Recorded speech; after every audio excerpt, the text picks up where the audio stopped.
Hi everyone, welcome to tutorial 36 of our Introductory Python for Image Processing tutorial series. In today's tutorial, I'm going to talk about total variation filter based image denoising. Now, I am going to provide a quick overview of it, but then I'm going to refer you to read a paper that actually talks about TVF, total variation filter, in much detail.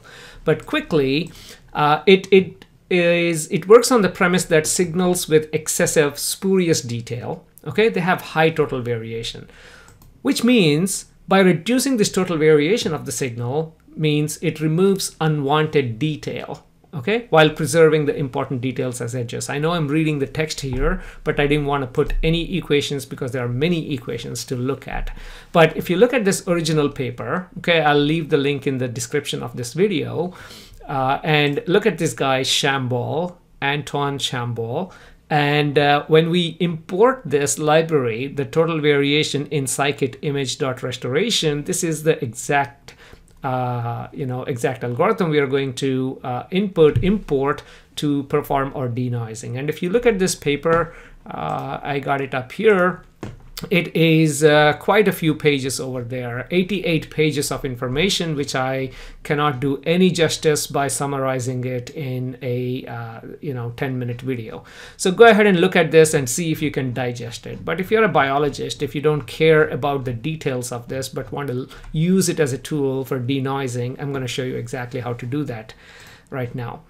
Okay, so as usual, I am going to copy a few lines of code from here so I can show you how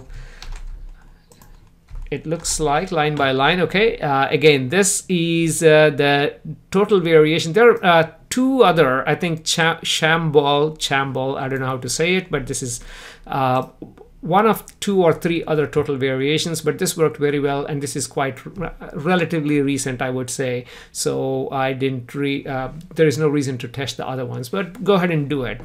Look at the documentation for scikit image restoration and try the other ones. But this is the one I'm going to demonstrate right now. These two are pretty common for us. I'm going to use OpenCV to visualize our images and scikit image to read the image and convert the image into float. So which is what we are doing in the first line here.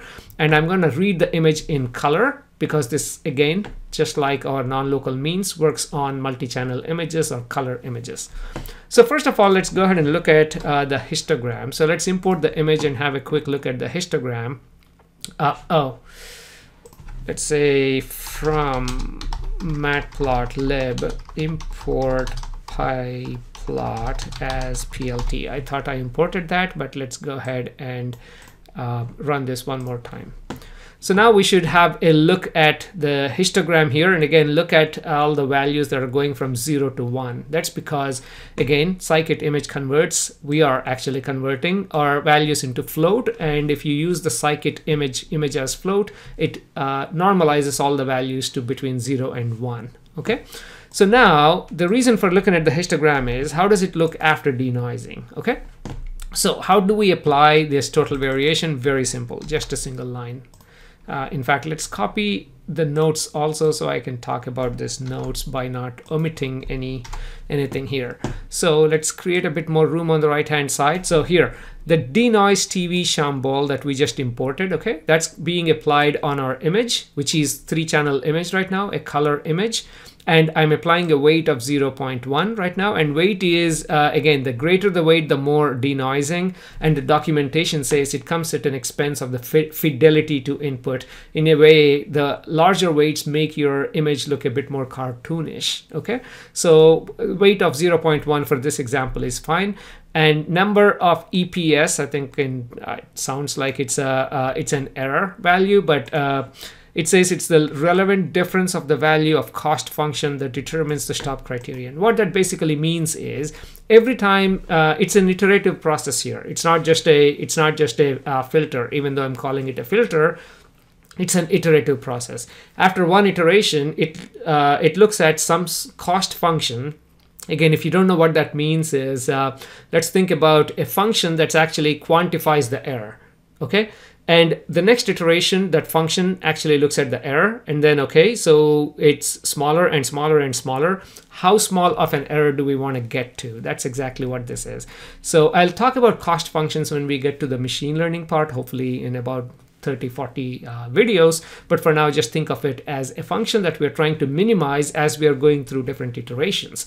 So in this case, I put a value of 0.302. Again, that's because I think in this documentation, they used the same value. So I kind of put the same one.